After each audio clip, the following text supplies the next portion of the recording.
Alrighty, well, welcome everybody. Thank you for joining us today. My name is Andrew Duffney. I'm the Instruction and Outreach Librarian at the New Jersey State Library. And my co-host today is Cindy Warwick, who is in charge of our Author Talk series. And she was going to be doing the introduction for our presenter today, Cheryl Woodruff-Brooks. But I just want to go over a few housekeeping items before we get underway. First and foremost, we will be taking your questions at the end of Cheryl's presentation today, but please feel free to submit them at any time using the questions box in the GoToWebinar dashboard. This program is also being recorded, so look out for a link to the recording either later today or tomorrow. So that if you want to view it later, you certainly have that ability. For those of you who might not be familiar with the GoToWebinar dashboard, this is what your dashboard should look like if you're using a PC or a Mac. If you're using a mobile device, the dashboard is going to look different depending on the device that you're using, but all of the features will still be there. Right in the center here, you have your computer audio section. This is where you can make sure that your audio devices are connected properly. If you have any problems during the program, there is a raise hand button here. You can hit that button. That'll alert me. I will send you a message in GoToWebinar, and then hopefully I'll be able to help resolve the problem for you. And as I mentioned before, we will be taking your questions. So here's the questions box at the bottom of the dashboard. Just type in your question, hit send, and we'll be happy to answer that at the end of the program today. So that is everything that I have for you. So I'm going to turn it over to Cindy now.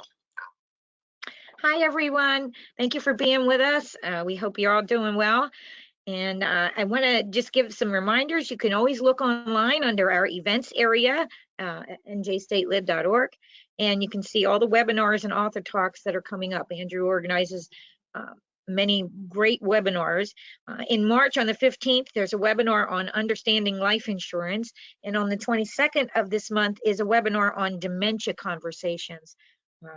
Which I know I think probably that affects a lot of people's lives, especially as we're taking care of parents and that. Our next author talk is going to be with Jacob Zumoff. I haven't actually asked him how to say his name, so I hope that's correct. And it's called The Red Thread, the Passaic Textile Strike. And it's not the one that was in 1913. That was a silk strike. But this is one that took place in 1926, and he's going to be talking about that and the idea of communism and just labor relations and things like that. So that's going to be on April 20th. But for today and for Women's History Month we're celebrating, we'll be hearing from Cheryl Woodruff-Brooks about the Golden Beauty Boss and Madame Sara Spencer Washington and the Apex Empire. Our speaker, Cheryl Woodruff-Brooks, has created the first biography of the life of Madame Sara Spencer Washington, founder of Apex News and Hair Company. I'm really thankful that she did, and I'm also thankful in September we had a Mothers of Invention talk where this person was mentioned, where Madame Sara Spencer Washington was mentioned, and I was madly writing down names, and I wrote this one down, and I was able to find someone who wrote a book about her, and here we have her today. So that's great. Last year, Madame Washington was inducted into the New Jersey Hall of Fame. And more about our speaker is that her passion for writing began as a child and won her a Martha Holden Jennings Essay Scholarship in high school and another essay scholarship from the National Black MBA Association. She's written articles for the Weather Vane, for Case Western Reserve University, which is her alma mater school newspaper, and has been a contributing writer for Bronze Magazine, a globally successful magazine for women. Her passion for writing, as I said, began as a child. And additionally, Cheryl participated as a contributing writer in Dr. Simon Bronner's American Studies column of the American Studies Journal and the Hershey Story Museum, writing articles for the museum's curator column. She was featured in Currents Magazine, which is a Penn State magazine. Additionally, she's been involved in speaking engagements discussing the history of Chicken Bone Beach at Rowan University and Atlantic City Historical Museum and Delta Sigma Theta's Harrisburg chapter. Her book, entitled Chicken Bone Beach, was nominated for a 2017 Literary Award with the Schomburg Center in New York City. She served as a panelist with debut writers at the 2017 Hippocampus Writers Conference and has been interviewed by several newspapers, radio broadcasts, podcasts, and online radio stations such as iTunes' #1 podcast show, Thank Me Later. She's also a professional vocalist, writing songs for her own music projects as well as other artists. So Cheryl, we welcome you today and are really interested to hear about Madame Sara Spencer Washington and the Apex Empire. Thank you for that introduction. And I just want to say thank you to the New Jersey State Library for reaching out to me. It is an honor and a pleasure to continue to share such an amazing story of a life certainly well lived by one woman who was truly a trailblazer in her day.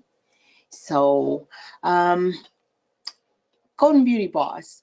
So just to tell you how this whole book came about, I was working on my master thesis at Penn State Harrisburg and actually researching for Chicken Bone Beach when I stumbled upon a picture of Madame Sara Spencer Washington and thought, well, who is this lady? You know, she really stood out in the picture. And the archivist at the Atlantic City Free Public Library just told me a little bit about her. And I said, okay, well, can you make me another pile of research? Because I'd love to write something about her. And I had the information for about, well, I was writing and continuing to research for about 5 or 6 years. And first finishing my master's, finishing my thesis on Chicken Bone Beach and it being published. So if you'd like to go to the next slide, I'll dive right in. All right, so Madame Sara Spencer Washington is originally from Virginia. She had been told that the ocean water had healing properties. This is back in the early 1900s. So she decided to move her and her mother to Atlantic City. Plus, I'm pretty sure they had also been told that Atlantic City had an African American community that was thriving, or at least I think in most people's mind was a place of opportunity during a country in transition as we're coming out of segregation laws and Jim Crow laws all over the country. So Madame Sara Spencer Washington started making hair products and cosmetics in her apartment while she worked. She styled hair, and she went door to door on the north side of town in New Jersey, where most African Americans lived, soliciting her hair products. This picture you see is of her Apex plant that existed in Atlantic City. You can go to the next slide. So over time, Madame Sara Spencer Washington just had phenomenal success and quite ambition.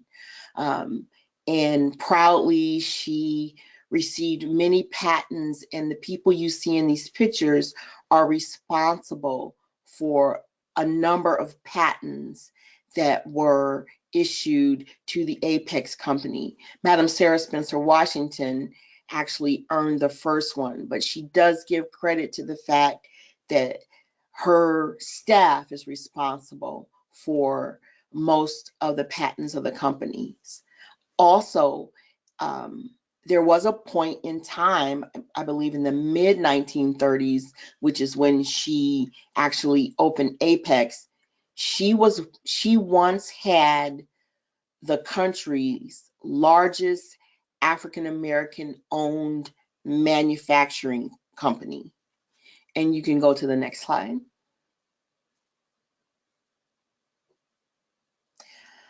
This shows additional photos of the various jobs that were done at the Apex plant. Also, she put out her own magazine quarterly on her business, Apex News and Hair Company. She hired bookkeepers and stenographers. She bought several locations. She had one building where she solely used it just to store supplies so she'd never run out. She even had a fleet of trucks as well. And you can go to the next slide. So Madame Sara Spencer Washington is doing so well that she actually begins to broaden her horizon. She opens 12 Apex Beauty Schools because she's doing educating along with growing a business. She hires approximately 45,000 sales agents to reach the masses, and they're going to, what was called then the 5 and dime stores like Woolworths and drugstores, getting her products put in various stores. And you can go to the next slide. And by the way, while we're talking about sales agents, she also had sales agents in some of the Caribbean islands and parts of Africa. And this, again, this is the time like during the Depression, during the mid-1940s. And she was well connected apparently. And also the need was great. I mean, it wasn't just women of color in America who needed to find hair products that actually would help them manage their type of hair, but for other people of color in other nations, they also had that same need. So she opens 12 beauty schools. They're in places where there are large populations of African Americans, because her goal was to try to help her people of color find other types of work coming out of slavery, coming in and into the everyday workforce. Jobs were limited, and most of these women were cleaning or taking care of children. They could have been working, of course, in other type of service jobs with hotels, in particular at Atlantic City. So she put forth a robust marketing effort to recruit people of color, and even saying in her verbiage that, you don't have to just cook and clean, you can have your own business. So she really tried to tout to others that there were other options, and she was very successful at that. You can go to the next slide. She would even go as far as to help potential students get into America legitimately by reaching out to the Department of Justice to ensure the correct and proper papers were filed in order to have a temporary visa to be here to attend our schools. You can go to the next slide. So this slide shows the various sites of the Apex Beauty Schools.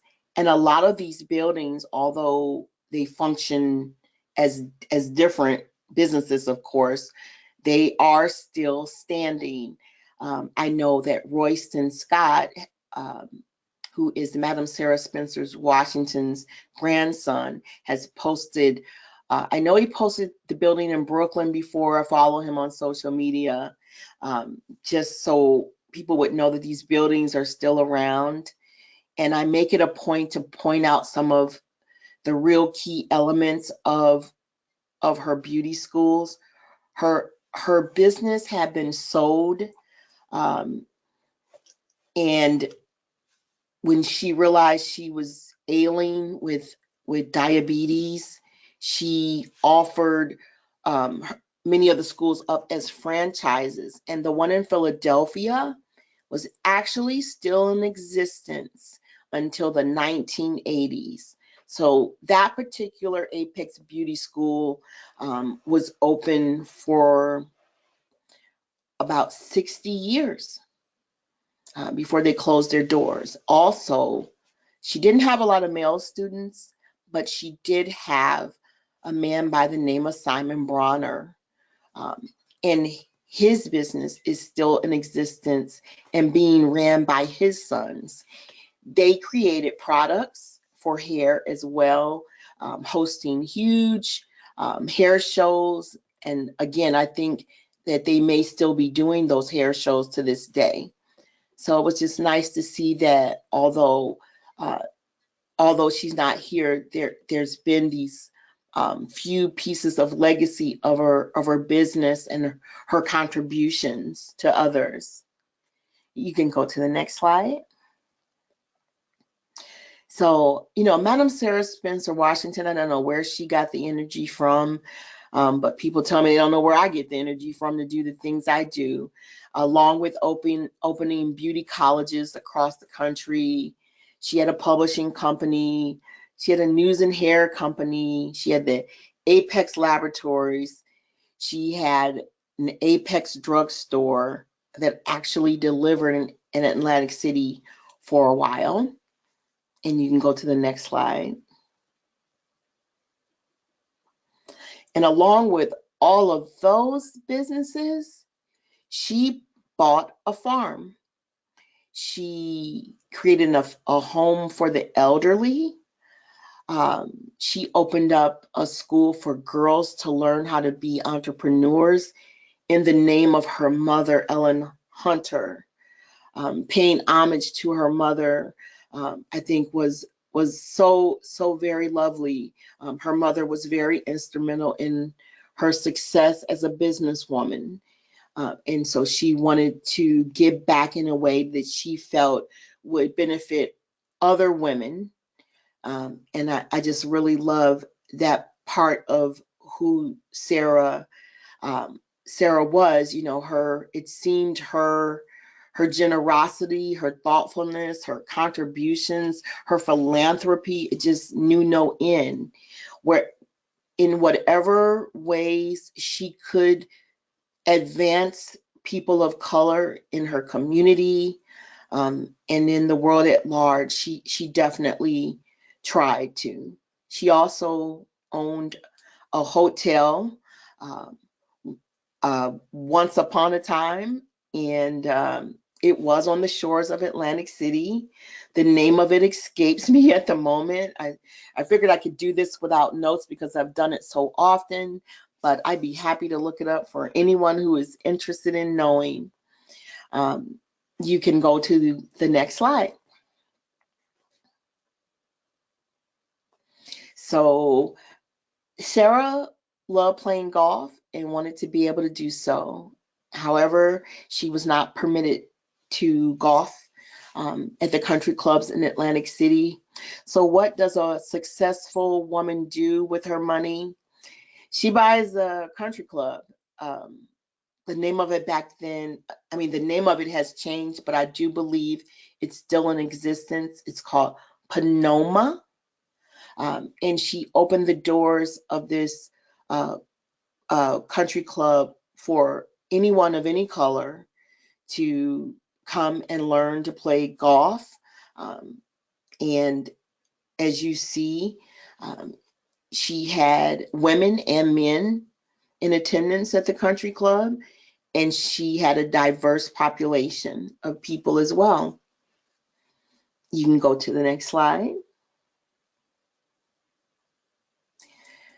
Just wanted to show you the cover of one of her Apex News and Hair Company magazines, which I think, me being a marketing major, was an extraordinary idea to coin yourself as a subject matter expert in the field in which you are selling products.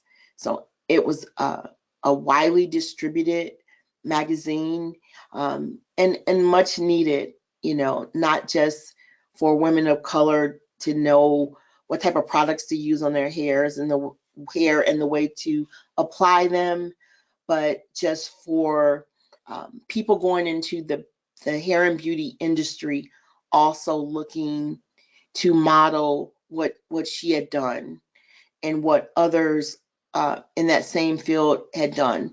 A lot of people also asked me about Madam C.J. Walker and Annie Malone, who are two other millionaires. And the first, first there was Madam C.J. Walker, Annie Malone, who was the first Black female millionaire in this industry. And then there was Madam C.J. Walker, who actually was a student of Annie Malone. And Madam Sara Spencer Washington is about 10 years younger than them. So I'm sure she had looked to them and what they accomplished in her, drive or for inspiration to go into this business as well. You can go to the next slide. Madam Sara Spencer Washington, she really wanted inclusivity and really championed it, at least in Atlantic City. Atlantic City held parades for Miss America pageants, and they do these Easter parades. So for years, Madam Sara Spencer Washington had been responsible for the entry of several Black women to be involved in it.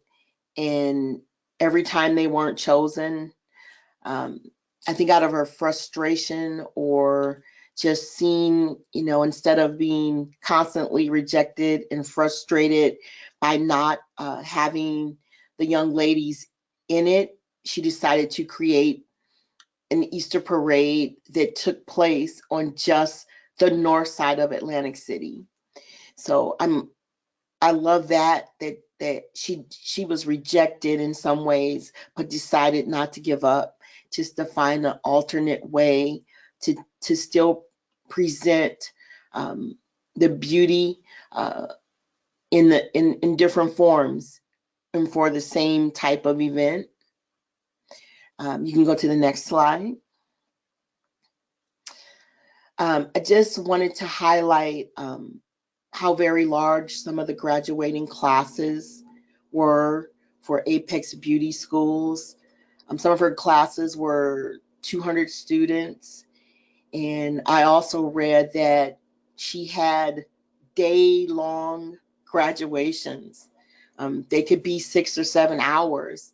I love that. I love that she truly wanted to celebrate what these people had accomplished by giving them a day-long celebration that included many celebrities, many civic leaders of the day, because they knew about Madame Sara Spencer Washington. I mean, you got to know about a woman of color during the Depression, who acquires millionaire status by the 1940s. It's being recognized by the World Trade Fair. It's hard to not know someone like Madame Sara Spencer Washington. And she was popular. She was well known. Much of my research came from reading magazine and news articles about her and her family. It's almost as if the paparazzi made it a point to kind of keep their eye on the Washingtons and the Apex Empire and all the players involved. So I just thought, wow, day-long graduations. So you can go to the next slide.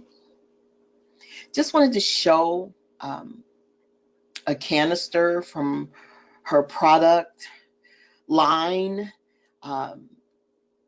Not only Apex producing, different type of hair products. They were also producing things like barber clippers and curling irons and shoe polish and stain remover. She really had a broad product line that went just beyond beauty products. And she was really well known for Glossatina, one of her very first patents, which was a cream used while applying heat to hair that alleviated it being oily, but more, silky. So it really took off as well. And you can go to the next slide. I mean, her philanthropy was really special. I read that Madame Sara Spencer Washington one winter rented a plane and had coal coupons flown across Atlantic City and just dropped so that people who were in need of warm, heat during the winter and couldn't afford it could go out and get coal. She also threw lavish parties for children in her community who just may have never gotten a chance to experience what it was like to get all dressed up and to go somewhere really nice. But I just love that her ability to contribute to society, not just make money for herself, was so impactful. And you can go to the next slide. She was charitable, but she also stood up for what was right. And one thing she got involved in was Starnes restaurant, and in the boycott of it for their willingness to not serve people of color. She also, she kind of insisted that people paid mutual respect to others when the opportunity presented itself. And she also became involved in civics responsibility alongside many non-Blacks in Atlantic City. And you can go to the next slide. So let's talk about what happened with Madame Sara and what was next for Apex. Madame Sara Spencer Washington passed from diabetes, and there was tons of press about her passing. There were articles I read that talked about the fact that she refused certain medications, and the press believed that it had to do with her religious beliefs. So I'd see articles about, would Sarah have lived longer had she not, followed her church and just did what the doctor said? So, it was, there was a lot of gossip about it, but she made the choices she made. She, unlike modern medicine, there weren't a whole lot of choices, with fighting diseases such as diabetes like we're able to now. So she kind of knew in advance that she wouldn't live very long, and she put a lot of things in place. She had been mentoring her adopted niece, Madame Sara Spencer Washington. She was married, but she never had any children of her own. So she mentored and groomed her adopted niece, daughter, to take over the business someday, made sure she attended the best schools and taught her everything about Apex. She left in her very intricate will 51% of the share of the business to her adopted niece. Joan Washington, by the way, is her name. And she made her president of the company. You can go to the next slide. Joan did very well replacing Sarah as the president for a while. I show this picture because I think it's kind of cool that there was actually a time when, you know, we advertised women smoking as something glamorous, but Joan is very beautiful and also modeled. And by the way, the efforts for including women of color into the Miss America floats in Atlantic City did not cease with Madame Sara Spencer Washington. Joan continued that effort and was able to get the first entry, I believe it was in the 1950s. And you can go to the next slide. Just to give you an idea, again, popularity. You know, Ebony was probably one of the most widely distributed African American magazines in the country. And they came to Atlantic City and interviewed the heiress of Apex. The amount of, and let me just emphasize this, also in the will, Madame Sara Spencer Washington's worth was about, in that day, let's see, 600,000. And I did do the present value of money, but what she left for her family was in the millions. One of which were a number of properties she left for Joan, but Joan decided to take one of the properties and build her dream home. So Ebony came out to interview her about it and talk about her life as the heiress of Apex. And shortly after Madame Sara Spencer Washington deceased, Joan also got married to someone who worked at Apex. And I think at some point she was torn, you know, between running a business and being a mother, because what she was doing was quite rare in the 1950s, and most women were not working and didn't need to work. Actually, cost of living was different, quality of life was different, and most women were at home raising their children while their husbands went to work. So at some point, you know, she took on less responsibility and allowed her husband and others to make really big decisions, which I think impacted the company greatly. You can go to the next slide. Just wanted you all to see the beautiful faces of Madame Sara Spencer Washington's very small family, many of which also worked for Apex.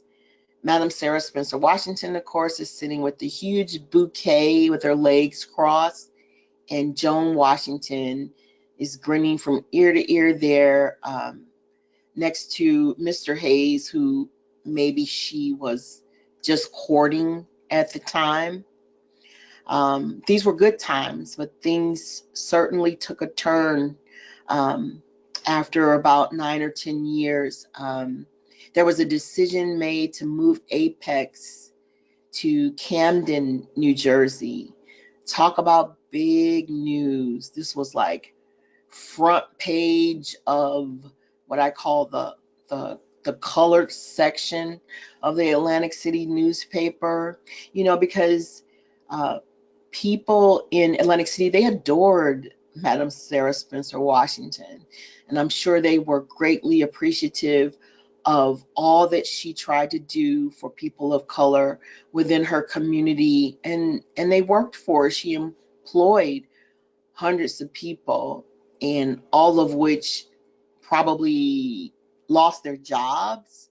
I don't know the exact amount that moved with the company, but it was huge news when Apex decided to move the business. And unfortunately, the plans didn't go as well as projected, and the company did start to lose money, and ultimately it was sold.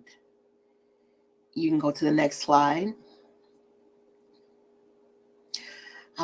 Although Apex was sold, um, you know, people still today are starting to know of her great work and her amazing efforts, primarily through Royston Scott and myself. I have to honestly say, he did a short film documentary on her life, and about, I don't know, say a year after my book came out, and his efforts have gotten a lot of attention, and he worked hard to get some of her artifacts put into the African American Smithsonian. So if you go visit, you will be able to actually see some of her work. I don't know where they placed it exactly, but I have been there, and I do know they have a section where they talk about the other two beauty giants, Annie Malone and Madam C.J. Walker. This was a resolution that Madam Washington received, and you can go to the next slide. Just a few years ago, Stockton University created a scholarship in Madame Sara Spencer Washington's name. I haven't seen it yet, but there's some big mural of her now in Atlantic City, and I'm sure I'll get a chance to see it when I'm there in May for another event. And as I believe Cindy mentioned, Madame Sara Spencer Washington was recognized by she was an inductee into the New Jersey Hall of Fame because of her work. And so I'm just grateful that people now know a little bit more about this extraordinary woman who, she was like a one-woman show. And her story, her drive, her ambition, her successes, they deserve all the accolades they have been receiving. To grow a business during the Depression, to be a woman of color, attempting to be a huge entrepreneur, I mean, it's truly inspiring. And so if you want more details about her life, you can always purchase my book, Golden Beauty Boss, in a variety of places on my website, CherylWBrooksAuthor.com. It's sold via Amazon, Barnes and Noble online, just a number of places to get this great story. And I want to thank you all again for having me, and I'm willing to take questions at this point.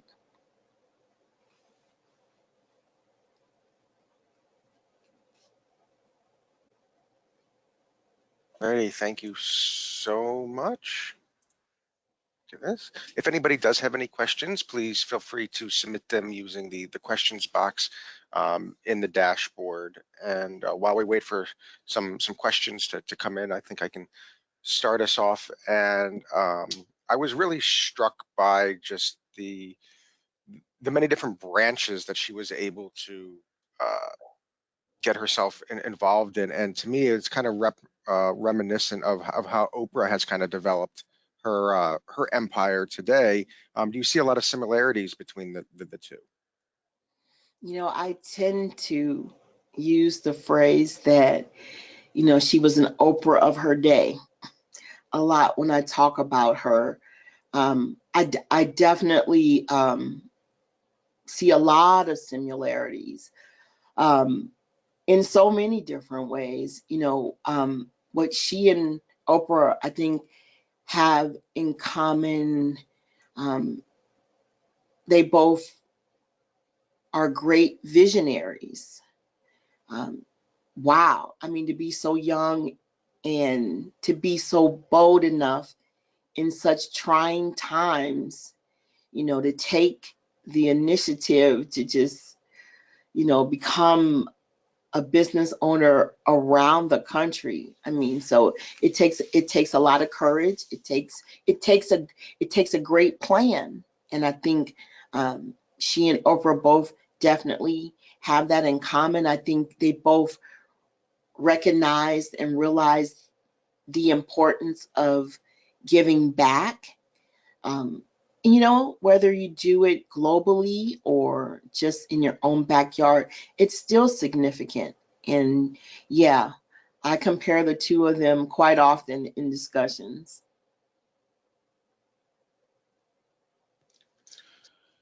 Somebody said, thank you so much. I'm headed to Atlantic City in April, and I'll definitely look for the mural.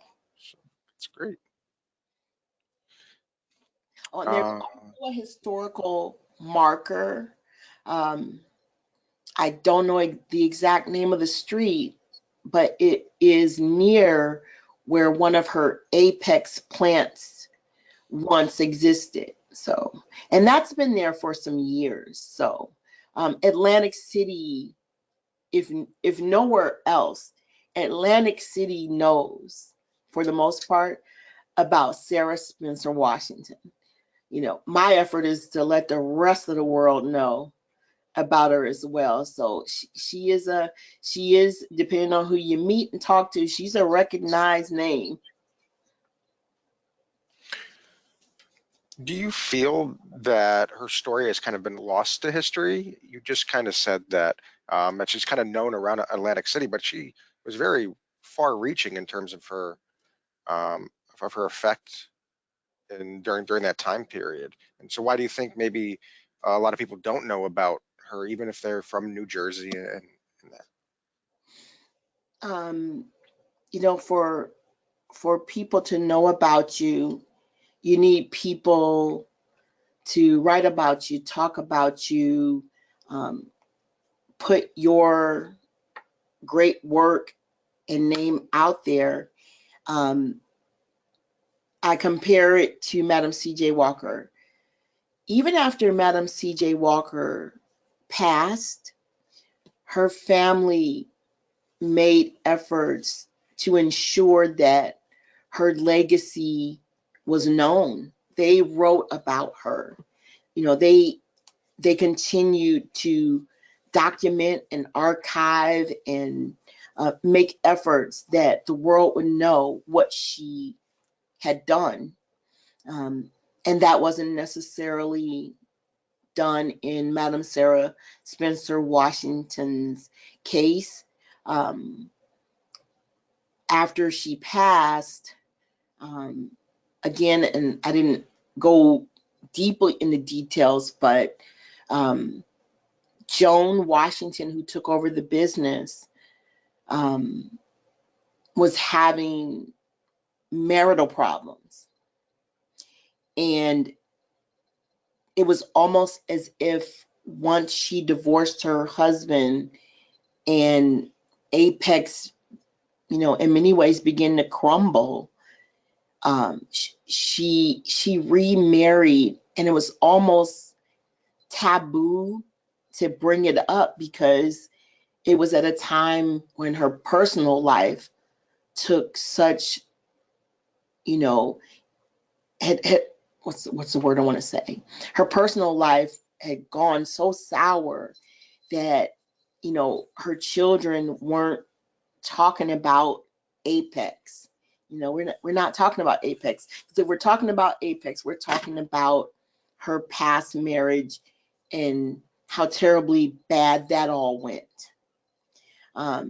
So nobody was talking about Apex in her family.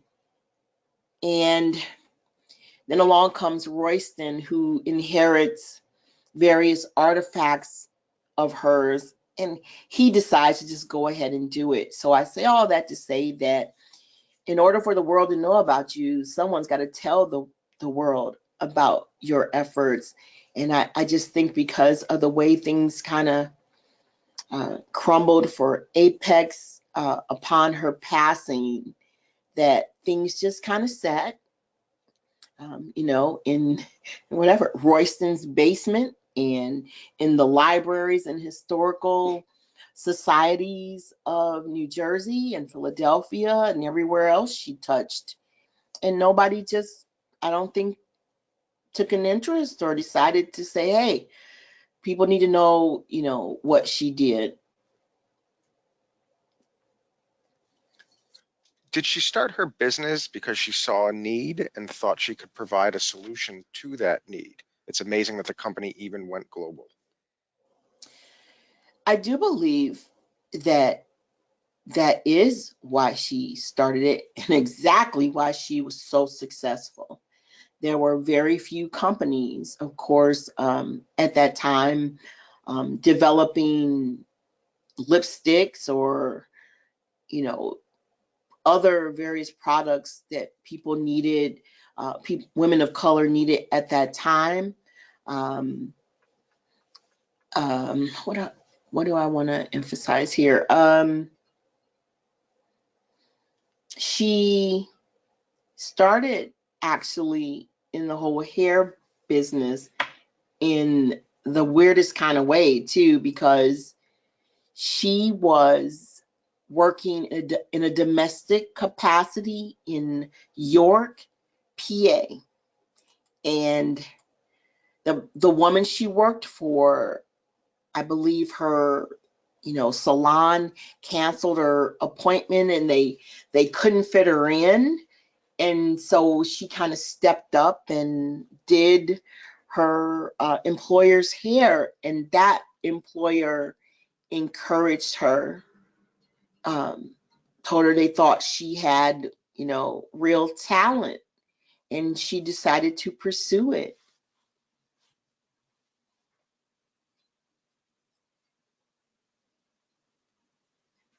Another comment. Thank you for this presentation. Yes, she's definitely an inspirational woman and has done so much for New Jersey. It is really my honor to have written about Madame Sara Spencer Washington. Once I started looking over her research, I'm like, I gotta tell people, I gotta share with the world this woman's great story, her great contribution to society, because I believe that it needed to be heard. There's so many of us women who the system has been unfair to, of every color, not just because she's a Black woman. And so I just wanted other women to be inspired, to hear that it doesn't matter what the obstacles are if you are determined to succeed at what you do. Oops. Yeah. So thank you.